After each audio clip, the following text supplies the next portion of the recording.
praise the Lord. Pero sa dapat sa inyong celebration, laging nangingibabaw ang Panginoon. Amen. Halimbawa, may mga bisita ka, sasabihin, ganito, ganyan, glory to God, hallelujah. Napakabuti ng Panginoon. Nangingibabaw siya. Amen po ba? Amen. You ask and you do not receive. Because the knowledge of His will is not within you. Meron pa po. Naranasan niyo na nagpipray sa Lord, parang hindi niya sinasagot yung prayer niyo. Di ba? Panginoon, tagal ko na pinagpipray. Sabi ng iba, 10 years na akong nananalangin, hindi pa sinasagot ng Panginoon. 10 years na akong humingi ng asawa, ngayon wala pa rin. Amen ba? Amen? 15 years na ako nagpipray sa Lord, nabigyan kami ng tahanan. Hanggang ngayon, wala pa rin. 15 years na ako nagpipray kay Lord. Na-promote niya ako kasi siya ay God of promotion. Pero hanggang ngayon, naglalaba pa rin ako. I'm serious. 20 years na akong nagpipray kay Lord. Na hanggang ngayon, tanggalin kami sa stage ng kahirapan. Hanggang ngayon, ganun pa rin. Amen?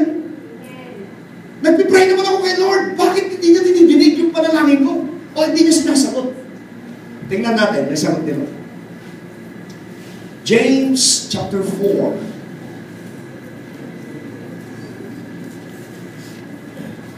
Yung mga pinagpipray na ba kayo matagal na hindi sinasagot? Amen po ba? James chapter 4.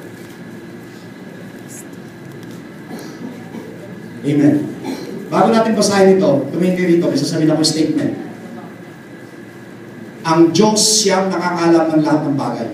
Amen. Kasi tayo nagbabago tayo. Amen. Makinig kayo lahat sa akin, makinig kayo. Ang tao nagbabago. Amen. Meron akong kakilala nung mahirap po kay siya. Nung nagkaroon ng konti, lalong yumabang. Ang tao nagbabago. Amen? Amen. Tingnan natin ito. James chapter 4 verse 3. You asked and you do not receive, sabi ng Panginoon. Because you ask amiss. Sala yung paghingi natin. Bakit sala, Lord? Lord, hindi ba kalooban mo na malagana kami? Hindi ba kalooban mo na magkaroon ng mahabang buhay? Hindi ba kalooban mo na maayos ang buhay namin? Lord, bakit sala yung paghingi ko sa iyo? Sala kasi alam ng Diyos kung anong gagawin mo in the future. Siya nakakalam. Ng tao mo ay mabilis magbago, lalo-lalo na pera ang pinag-usapan. Amen. Yung dating humble, yung mayabang. Amen.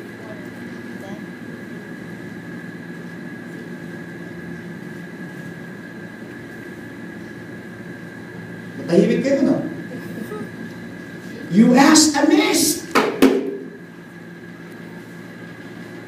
Sabi ng Panginoon, because you lack wisdom. Tayo po kasi mabilis mangako sa Diyos. Meron pang iba eh. Oo, pag ako'y pinagpala ng Panginoon, patatayo ako si pastor ng malaking church. Glory to God. Sala. Why? Meron ka self-ambition. Hindi mangyayari yun. Lahat na meron tayong self-ambition and glory to ourselves, it will not happen. You asked, but what you asked is unjust. Sala. And you said nothing, sabi ng Panginoon. Amen po ba? Amen. That you may spend it in your own pleasure. Basta nili lang natin. Amen. Amen. Meron nga akong kwento. Ito'y, totoo ito, pelikula ni Chiquito. Sino nakilala kay Chiquito ng araw? Amen. May pelikula siya. Si Chiquito ay isang mahirap lang. Amen? Pelikula ito ni Chiquito. Nasa probinsya siya, mahirap lang siya. Ngayon, sa probinsya, nanalo siya ng yung sweepstakes. May sweepstakes pa ng araw. So, naging bilyonaryo siya. Ito na Maynila. Ayos, naayos niya lahat. Pasok sa restaurant. Eh, meron isang order doon na talagang gagayahin niya lahat. Sabi niya, akala niya siya lang, ha? Correct. Order yung isa, chicken din. Lahat ng in-order niya ginaya. Nakalagay yung lamesa. Sabi, ba't lahat ng in-order ko, ginagaya mo? Bakit? Sabi, yung kaya mong bayaran, kaya ko bayaran. Order ulit siya, ginagaya lahat. Sabi ng isa, kasi wala siya masyadong knowledge. Waiter, penga napkin. Waiter, penga napkin. Bakit lagi mo kong ginagaya? Bakit? Ikaw lang ba marunong kumain ng napkin?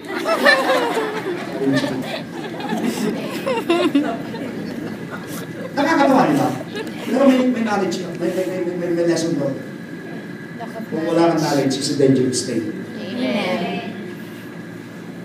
Amen po ba? Amen. So makikita po natin, the knowledge of God will be the one to lift us up to another level of our faith. Be filled with the knowledge of His will to be victorious. Amen po ba? Keep increasing in the knowledge of God. Ano ba nagagawa ng salita ng Panginoon? Tingnan natin sa Psalm 119. Ito po nagagawa ng salita ng Panginoon. Psalm 119. Hallelujah. Verse 130.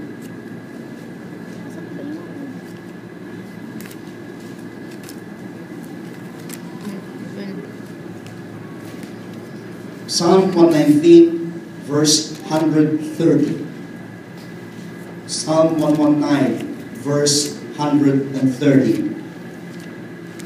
The entrance of your words gives life. Hallelujah. Amen po ba? Amen. It gives understanding to the simple. Listen. The Word of God is the one giving us understanding. The entrance of the Word of God will give us light.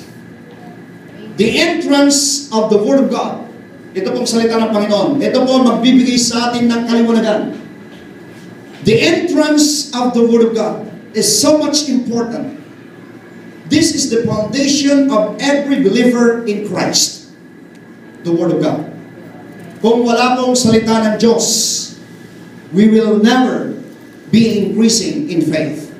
Faith is the foundation of every believer. But the word of knowledge and the knowledge of God is the foundation of every faith. Kaya kung tatanggalin mo yung knowledge of God, mawawalan tayo ng faith. I am talking about godly faith here. I'm not talking negative faith. I am talking the positive faith. Paano natin makikilala yung kakayanan ng Diyos kung hindi natin kilala yung kanyang character? Paano natin makikilala yung capacity o kapasidad ng ating Panginoon kung hindi natin kakilala ang kanyang character? Paano natin masasabing He is the provider of all my needs kung hindi natin kakilala yung kanyang character? Paano natin masasabing I can do anything through Christ kung hindi natin kakilala yung kanyang character? Paano natin masasabing ngayon na Lord, You are my El Shaddai kung hindi natin kakilala yung character ng isang El Shaddai? Amen.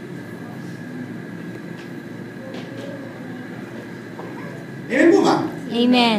Masasabi natin minsan, Lord, You are my Jehovah. Kilala mo ba kung ano yung character ng Jehovah?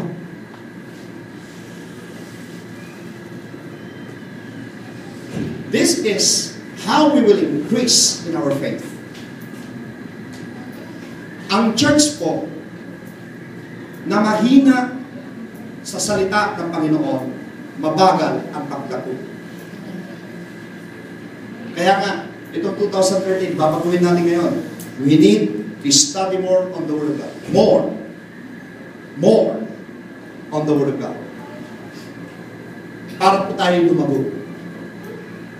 We need to be rooted with the Word of God. Man does not live by bread alone, but by every word that proceeded out from the mouth of God, which is the Word of God. Joshua chapter 1 verse 8, this book of the law should not depart from thy mouth. Meditate it day and night and day, and observe to do everything that is written on it, then you will become successful and prosperous. In other version, then God will give you good success. Success na good ba? Amen? Amen. Amen. Praise God. So, Ang sabi ni Paul, I want you to keep increasing in the knowledge of God. How could we increase the knowledge of God if we are closing the entrance of the Word of God in our life? Sarado po. Dapat buksan natin.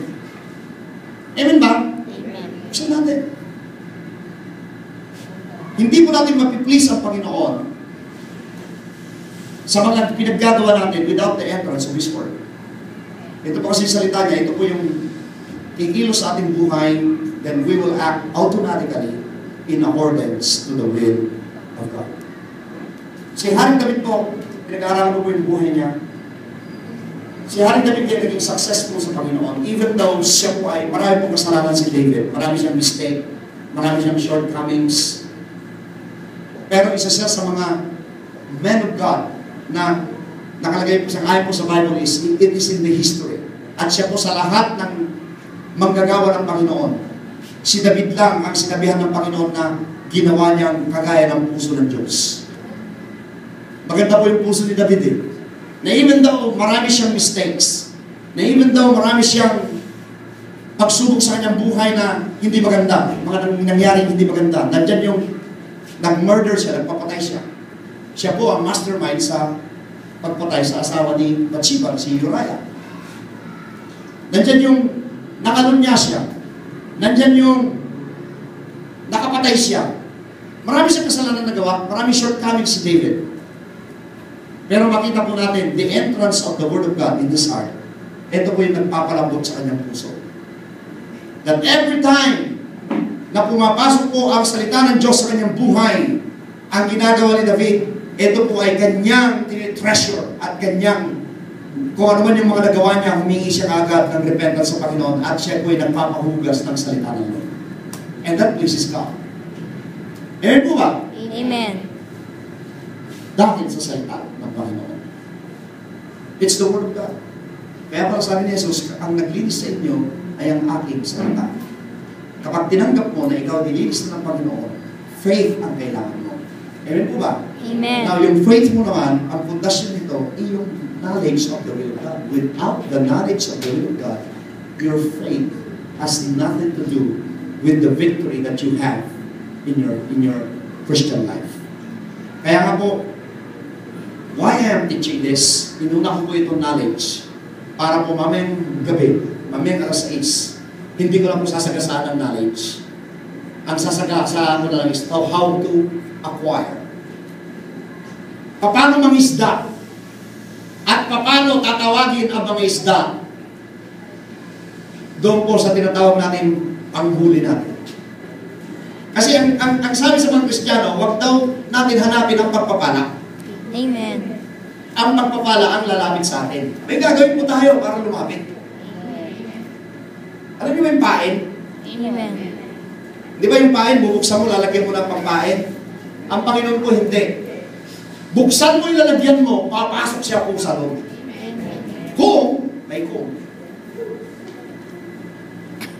Kung may nakikita siyang ilaw ng glory niya sa lagayan mo. Amen. Hindi mo kailangan ng pain. At mamaya ko i-discuss ko sa inyo ito. Wisdom is the principal thing. Get wisdom. Sa lahat po ng kukunin natin ang wisdom. I will end up in this story like this. Yung pong early tabernacle of God was started by David. Si David po nagsimula. Pero sabi ng Panginoon sa kanya, David, you cannot continue to finish it. Bakit? Sobrang dami ng dugo na dumanag sa palad mo. Si David po kasi napakarami niya napatay. Libo po napatay ni Haring David. Amen? Marami po napatay si David. Sabi ng Panginoon sa kanya, David, you cannot finish my church. Because your hands, there are too much blood na dumaan sa palad mo. And I'm appointing your son, Solomon, to finish my tabernacle. Sabi ng Panginoon. Ang nagtapos po ng tabernacle ng Panginoon ay si Solomon. Hello? Ang ginawa ni Solomon, dahil sa mahal niya yung kanyang ama na si David, at dahil sa pananampalataya na itinuro din sa kanya ni David, si Solomon po, ang ginawa niya ay ibinigay niya yung the best sa Panginoon. Ulitin ko po, ibinigay ni Solomon yung kanyang the best binigay yung tira-tira lang. Hindi niya binigay yung, yan lang ang abot ng aking makakaya. Hindi sinabi ni Solomon yun. Ang ginawa ni Solomon, he gives the best to God. Tinignan niya yung flooring ng templo. Ay, hindi. Lagyan ito ng pinakamahal na flooring ng this days. Tapos yung furnace po ng loob, Acacia Grove. Pagkatapos po pinaganda ng gusto ni Solomon yung tabernacle. Without telling in his heart and telling in his mind na pagagandahin ko ito, ang Panginoon naman ang magre-reward sa akin. Walang ganun sa Solomon. Salamat po sa isang amen. Walang inisip si Solomon na return. Minsan tayo, nag-iisip tayo na return. Pagtatayos ako kasi babalik sa akin, siksik, iglig at umapa. Mali. Si Solomon, ginawa niya the best. I will do the best. Ginawa niya the best without a string attached. Na sinasabi niya, Panginoon, gagawin ko yung the best kasi ganito naman. Minsan po naglilingkod tayo. Gusto lang natin maglingkod sa Panginoon para ibigay ng Panginoon sa atin yung the best. Mali po tayo. Amen. Isang malaking kamalian. Maglilingkod ako kasi para ibigay sa atin ni Lord yung the best. May purpose ka, kapatid. Because you lack the knowledge of His will. Amen. Maglingkod ka kasi dapat mahal mo ang Diyos. Amen. Amen po ba? Amen. Mahal natin ang Panginoon. No string attached. Ito po ginawa ni Solomon. Nung matapos yung tabernacle, ang Panginoon po mismo, kinausap niya si Solomon through dreams. At sabi niya, Solomon, I was so pleased. Kasi sabi nga ni Paul, we need to please God. I was so pleased of what you have done in my tabernacle. At ang sabi ng Panginoon sa kanya, now, Solomon, you ask me one thing, sabi ng Panginoon, and I will give it to you. Mga kapatid, tayo po ay nasa posisyon ni Solomon. Sabi ni Jesus Christ, until now you ask me nothing. Ask, and it shall be given so that your joy may be in full. At sinabi ng Panginoon kay Solomon, Solomon, you ask me one thing, and I will grant it to you. Pag na-please po natin si Lord, sasabihin ng Panginoon sa atin, you ask me one thing, anak, and I will give it to you. Ang sabi ni Solomon, Lord, give me wisdom. Hindi sinabi ni Solomon, bigyan mo ko ng karangyaan. Hindi sinabi ni Solomon, bigyan mo ako ng fame. Hindi sinabi ni Solomon, bigyan mo ako ng mahabang buhay. Ang sabi ni Solomon, give me wisdom, Lord. At sabi ng Panginoon, granted, and now, Solomon, I give what you petition. You are now the wisest man on all the earth during this time. Amen. Amen po ba? Amen. Makita po natin, siya po ang ginawang pinakamatalino ng Panginoon. Matalino siya talaga. Kasi po pag matalino kayo, yayaman kayo. Amen. Pag matalino kayo, hahaba ang buhay ninyo. Amen. Pag matalino kayo, malayo kayo sa aksidente. Amen. Ang aksidente po ay naiiwasan. Amen. Sasabihin ng iba, kasi aksidente. Naiiwasan yan. Pag mayroong ganito. Hello? Amen. Kasi parang ano tatawid ka ng kalsada. Isang side lang ang tinitignan mo, ay yung kabilang side. Wala kang wisdom. Nasagasaan ka ngayon. Nasagasaan ka, sasabihin mo, hindi ako iningatan ni Lord. Ha? Pastor, sabi mo, ingatan niya tayo, hindi niya tayo pumabayaan. Sabi mo, Pastor, at sinabi ng kanyang salita, ang sino man tumawag sa akin, hindi ko iyain, hindi ko pabayaan. Sino ba tumawid? Si Lord o ikaw? Sinabi mo pati ni Lord, halika na, tumawid ka na. Sinabi ba niya sa'yo? Sino ang tumawid? Si Lord o ikaw? Hello? Minsan, we keep on blaming God. Amen. Panginoon, nagipit kami, Panginoon. Bakit ganito, Panginoon? Naghirap kami, nagipit kami. Sige, ang kuha mo ng pahulugan, sunod-sunod. Magkano lang kinikita mo? Mas malaki yung botones kaysa yung ohales.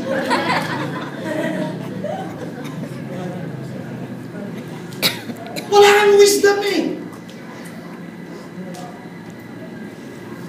Kung ang kinikita mo sa isang buwan ay 10,000 lamang, Huwag kang uutang ng 20 mil.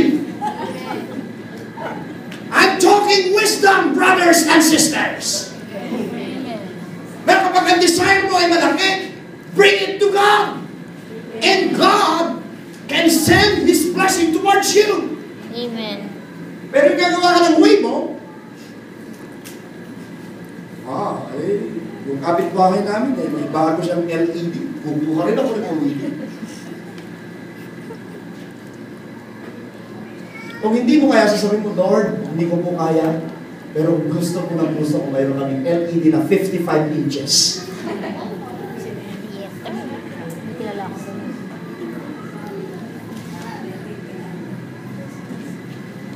Lord, 55 inches mo, Panginoon. Kasi laki nito, Panginoon. LED. Yung manipis lang siya. Kasi nipis lang yun. Ewan mo ba? Bring your petition to God. Ang sabi ng Panginoon, you asked. Until now, you asked me nothing. Ewan mo ba? Knowledge and wisdom is the principal key to life. Amen. Ang mga anak minsan, kaya ang buhay bumabagsak, pinag-aaral ng magulang. Hindi naman nag-aaral. Home ikaranay ang pinupuntahan. At pag naging nanay, sunod-sunod na yan. At pag sunod-sunod na, hindi na makapag-aral. At pag hindi na nakapag-aral, syempre may kanyang buhay din ang magulang. Tayong mga Pilipino, makinig po kayo mga kabataan, pag nag-asawa na kayo, humiwalay na kayo sa magulang nyo. Parang awa nyo. Nag-asawa na kayo, nasa nanay pa kayo. Nanay, pagkatas ng apo mo. Sinabi ba ng nanay mo mag-asawa ka?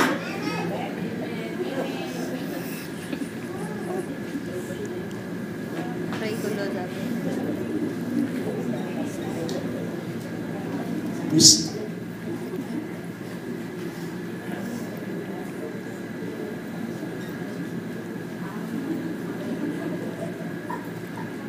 Minsan mga Kristiyano tayo, napupunlaan tayo.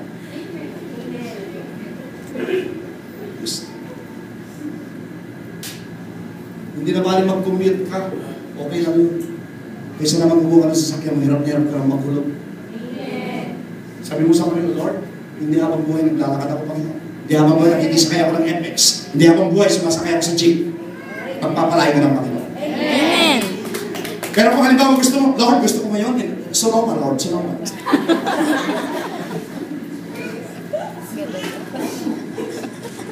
Masusoma, buhay mo.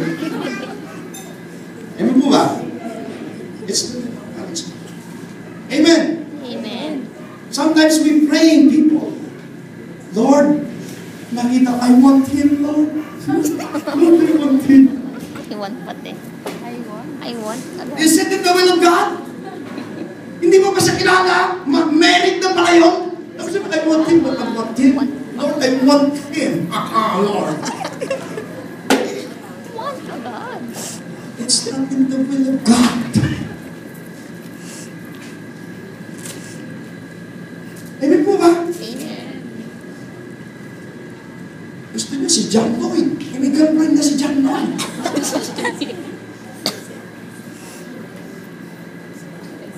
Amen po ba? Amen.